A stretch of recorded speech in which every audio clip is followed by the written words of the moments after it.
Engkau berfirman, kumenang saat Engkau bertindak. Hidupku adalah ditentukan oleh perkataan. Haleluya.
Mari kita tundukkan kepala. Tuhan, kami kembali bersyukur sebab pagi hari ini kami masih bisa mendengarkan Engkau serta belajar untuk mengenal Tuhan dengan benar. Engkau berkati hati kami Tuhan, supaya oleh pendengaran firman-Mu dan persekutuan kami semakin diubah, semakin mengenal kasih-Mu, serta kesungguhan kami, bahkan kesetiaan kami tidak akan tergoyahkan.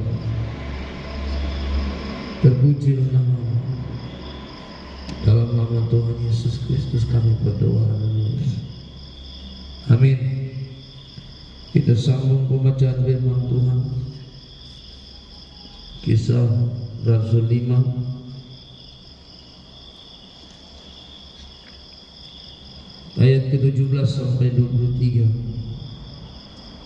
Demikian pembacaan firman Tuhan. Akhirnya mulailah imam besar dan pengikut-pengikutnya, yaitu orang-orang dan mazhab Saduki, bertindak sebab mereka sangat iri hati. Mereka menangkap rasul-rasul itu lalu memasukkan mereka ke dalam penjara kota. Tetapi waktu malam seorang malaikat Tuhan membuka pintu penjara itu dan membawa mereka keluar. Katanya, pergilah, berdirilah di bait Allah dan beritakanlah seluruh firman hidup itu kepada orang banyak. Mereka mentaati pesan itu, dan menjelang pagi masuklah mereka ke dalam bait Allah, lalu mulai mengajar di situ. Sementara itu imam besar dan pengikut-pengikutnya menyuruh mahkamah agama berkumpul, yaitu seluruh majelis tua-tua bangsa Israel, dan mereka menyuruh mengambil rasul-rasul itu dari penjara. Tetapi ketika pejabat-pejabat datang ke penjara, mereka tidak menemukan rasul-rasul itu di situ. Lalu mereka kembali dan memberitahukan. Katanya, kami mendapati penjara terkunci dengan sangat rapi, dan semua pengawal ada di tempatnya di muka pintu. Tetapi setelah kami membukanya, tidak seorang pun yang kami temukan di dalamnya. Ketika kepala pengawal bait Allah dan imam-imam kepala mendengar laporan itu, mereka cemas dan bertanya, apa yang telah terjadi dengan rasul-rasul itu? Lalu datanglah seorang mendapatkan mereka dengan kabar, lihat, orang-orang yang telah kamu masukkan ke dalam penjara ada di dalam bait Allah, dan mereka mengajar orang banyak. Puji Tuhan. Haleluya.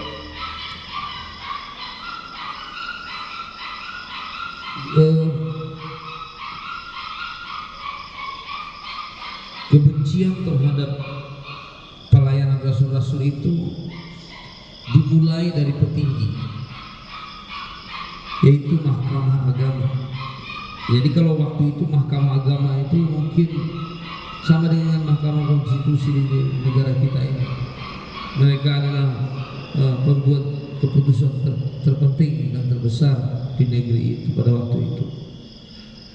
Dan mereka harus menerima tindakan ataupun persekusi yang tidak mudah. Bayangkan mereka harus dipenjarakan tanpa bertanya, tanpa menjelaskan apa kesalahan mereka. Mereka dipenjarakan, inilah dosamu dan inilah kesalahanmu. Itulah tempat-tempat yang mereka alami dan kebencian yang mereka alami. Sebab apa? Sebab mereka iri.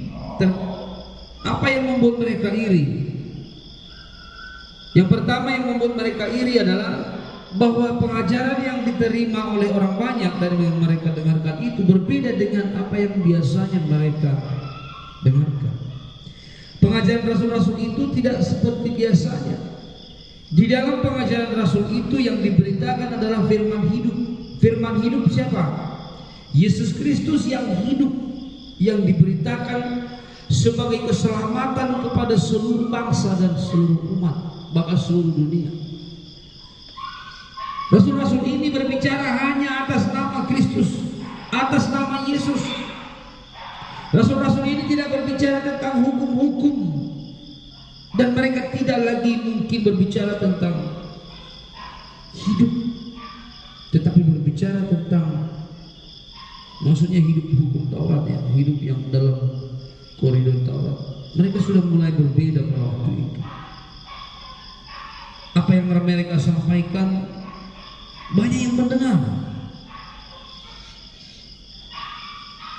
Apalagi perjalanan mereka disertai mukjizat. Di pasal sebelumnya orang lewat dan orang sakit saja berharap kena bayangan rasul ini. Bagaimana mereka tidak tertarik dan tidak mendengarkan firman hidup itu? Nah, tetapi peristiwa ini adalah sebuah peristiwa yang mungkin kalau sekarang sangat mungkin juga tidak bisa terjadi. Sebab orang sekarang dipenjara bukan karena memberitakan firman. Orang dipenjara bukan karena memberitakan firman, tetapi karena kejahatannya. Jadi malaikat juga sekarang nggak mungkin lah buka penjara yang di sini dan keluar semua dalam bahaya. Jadi apa arti terpenjara di sini adalah bahwa mereka, setan berusaha menutup mulut orang supaya tidak memberitakan firman. Engkau bisa jadi orang baik, tapi jangan hidup dalam firman Tuhan. Kita adalah apa yang kita makan. Amin. Kita jadi sehat, kita jadi besar, kita jadi kuat karena ada makanan kita makan. Itu sebabnya Tuhan Yesus berkata, tubuhku adalah benar-benar makanan,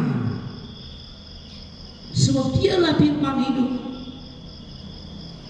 dan darahku adalah benar-benar minuman. Maka orang yang setiap hari makan firman Tuhan, mendengarkan firman Tuhan, itu sama dengan makan. Makanya kalau di gereja kita, apalagi GPI, dan kita akan makan dan minum dari firman Tuhan, kan dibilang begitu.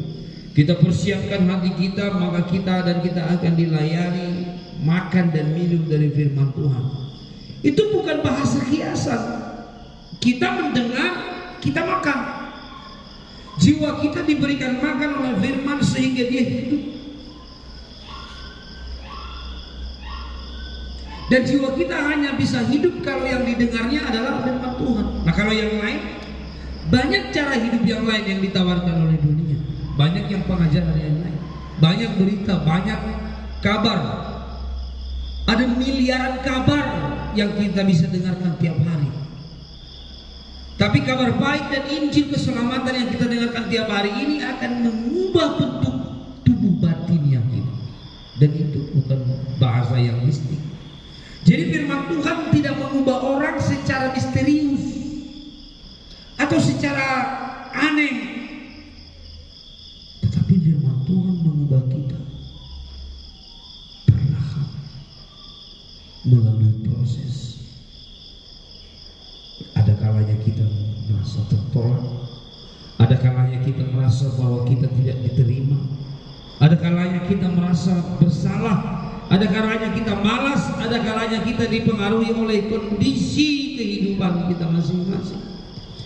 Tetapi dengan berusaha bangun pagi, kecuali hujan kayak semalam ya, saya juga bingung, aduh apa udah di sana inang buru pasar ini, atau inang buru ngapit, inang buru mani huruf, baru mati lagi lah. Kemudian mati dong, datang petir. Waduh, udahlah, kami doa di sana. Waktu hujan 2 hari lalu, kami doa di rumah. Hujannya berhenti pas jam 5. Datang lagi kami di sini, doa lagi di sini. Udah kita doa di sini aja. Udah hujan. Begitu kita doa, hujannya berhenti. Datang lagi di sini.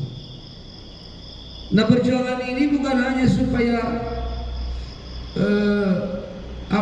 supaya kita beroleh sesuatu yang kita inginkan dalam hidup ini. Itu bukan cita-cita dunia. Itu bukan ada hubungannya dengan cita-cita. Sebab setelah berdoa kita kerja juga.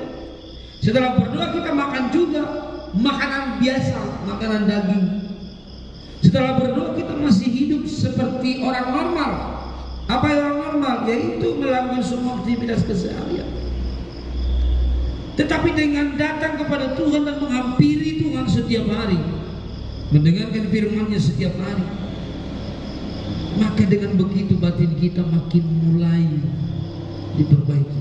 Ini bukan tahap atau waktu yang singkat. Ini tidak bisa dilakukan dalam waktu yang singkat. Kalau dulu kan kita yakin begitu didoakan dia langsung bagaimana gitu, lahir baru. Kemudian begitu dia berbahasa roh, langsung dia udah disebut lahir baru. Oh, ternyata nggak begitu. Firman hidup yang diberitakan itu bukan melakukan sesuatu dengan seperti orang membunuh orang, tetapi bagaimana rasul-rasul ini, bahkan malaikat pun harus campur tangan. Supaya apa? Supaya para rasul-rasul ini pergi kembali ke bait Allah dan memberitakan firman Tuhan, memberitakan Injil keselamatan, memberitakan firman hidup. Tadi perikop ini menyebutnya firman hidup, yaitu Kristus yang hidup. Itu maksudnya. Bukan supaya keajaiban-keajaiban dan orang-orang dalam sekejap bertobat, bukan.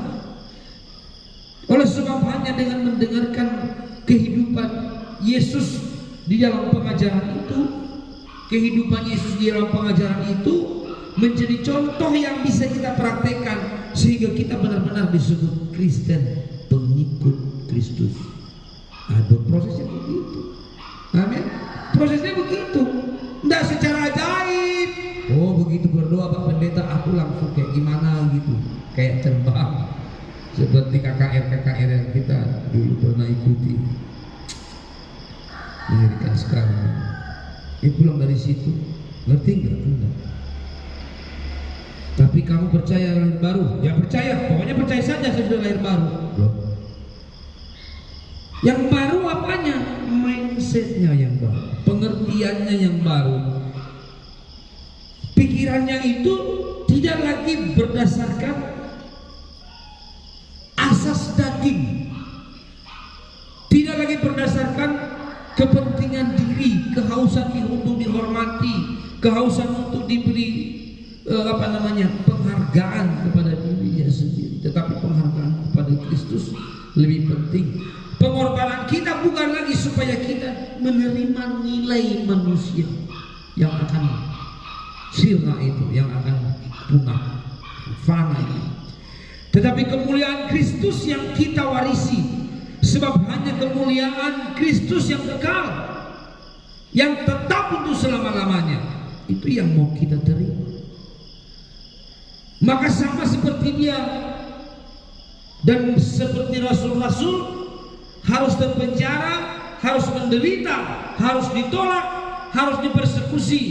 Mungkin hidup kita juga harus mengalami penolakan terhadap segala yang sifatnya kebenaran. Dan saya percaya dimanapun kita berada, apapun yang kita lakukan, tanpa mempraktikkan firman yang diajarkan kepada kita setiap hari dan belajar memakai hidup Kristus dalam hidup kita,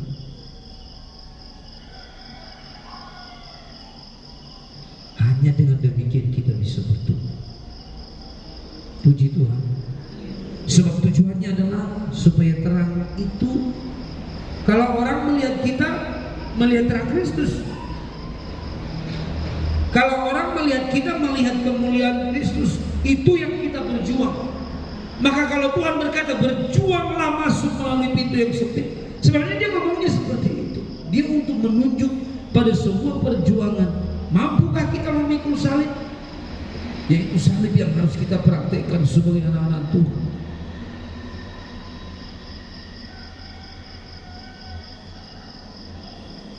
Kalau keinginan dunia dan daging kita adalah ya udahlah, nggak usah terlalu fanatik. Kalau keinginan dunia nggak usahlah terlalu serius kali, nggak usah terlalu hebat-hebat kali. Kalau yang bertuhan ini yang penting jangan mengganggu orang, kan begitu. Jangan usil. Makan apa yang ada padamu. Tetapi ternyata nggak cukup hanya seperti itu. Ini tentang bagaimana merubah diri kita. Bagaimana kita bisa diubah, bukan secara ajaib ataupun secara, nggak ada yang diubah firman Tuhan secara ajaib, nggak ada. Dia tetap secara normal, sama seperti anak kecil yang kalau diajar dengan baik maka dia tumbuh menjadi anak yang baik.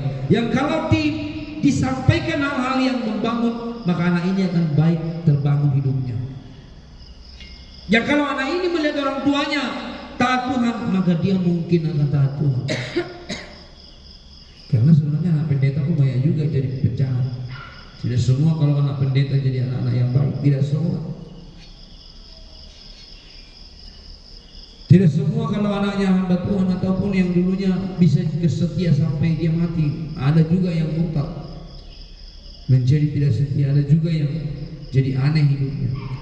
Tetapi saya percaya oleh karena pembacaan firman Tuhan ini ada banyak berkat kita terima dan kita diberkati. Haleluya. Amin. Mari kita menyembah Tuhan.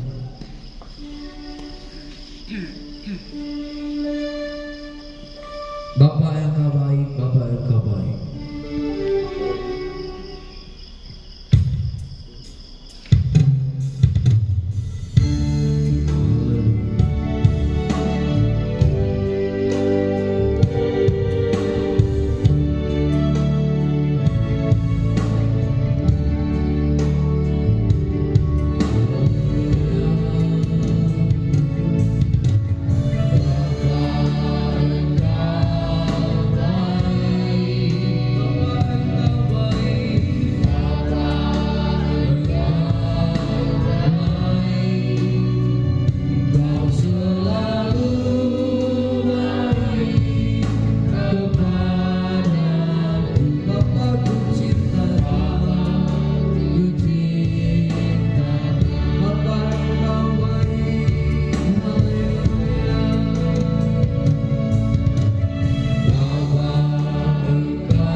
Segala puji syukur dan hormat kami bersyukur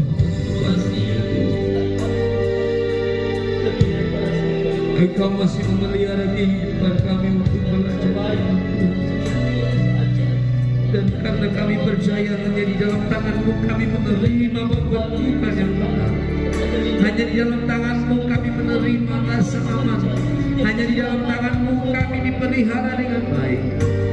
Oleh karena itu setiap hari kami datang menghadap Tuhan. Setiap saat kami datang dan belajar mendengar firman, supaya seluruh kehidupan sedang Tuhan, bahkan hati kami boleh semakin bertumbuh. Engkau memberkati seluruh anak-anak-Mu di mana pun berada Tuhan.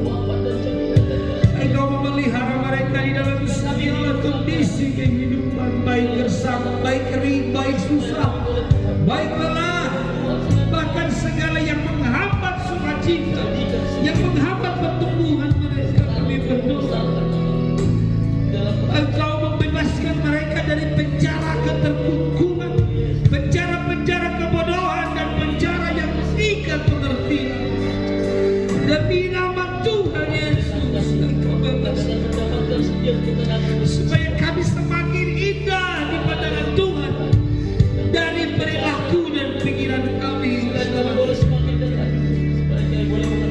Tuhan, selamatkan angkatan kami, selamatkan setiap umat di mana kami masih bisa memberitakan kebenaran, supaya pelayanan kami ini berguna.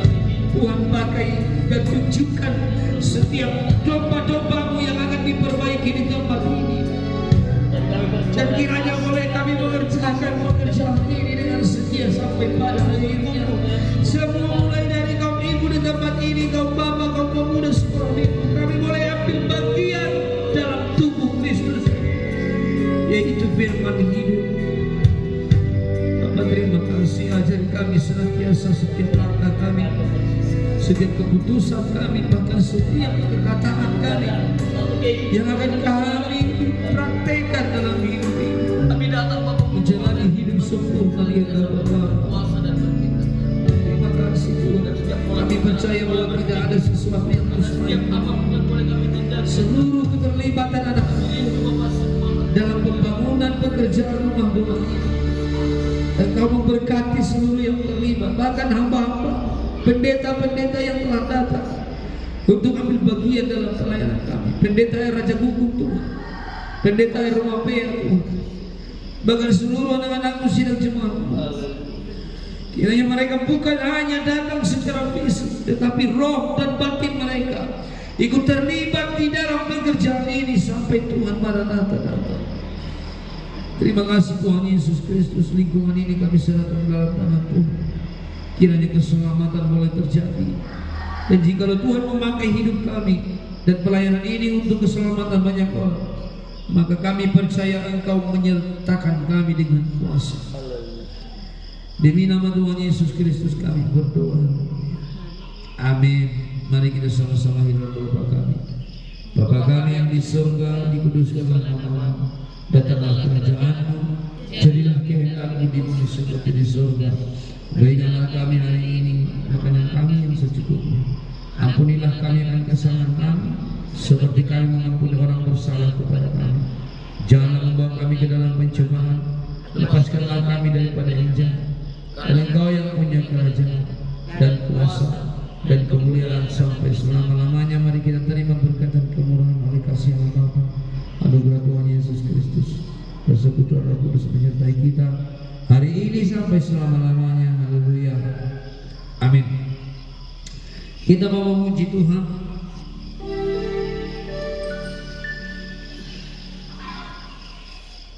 Dengar Dia panggil nama saya.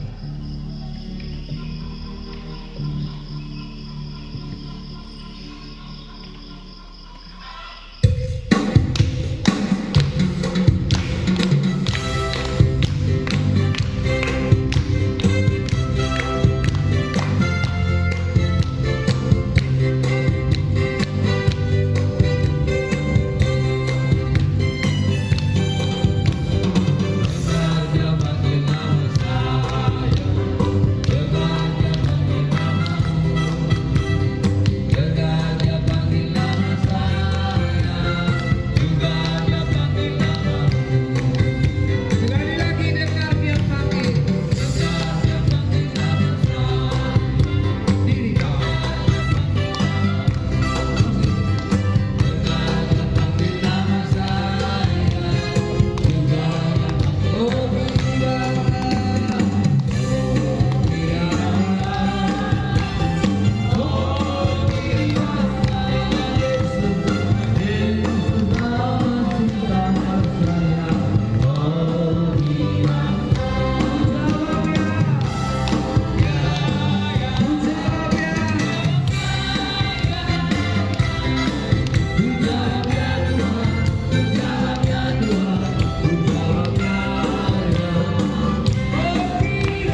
memuliakan Tuhan. Kemuliaan bagi Dia, damai sejahtera menyertai kita hari ini sampai selamanya. Haleluya.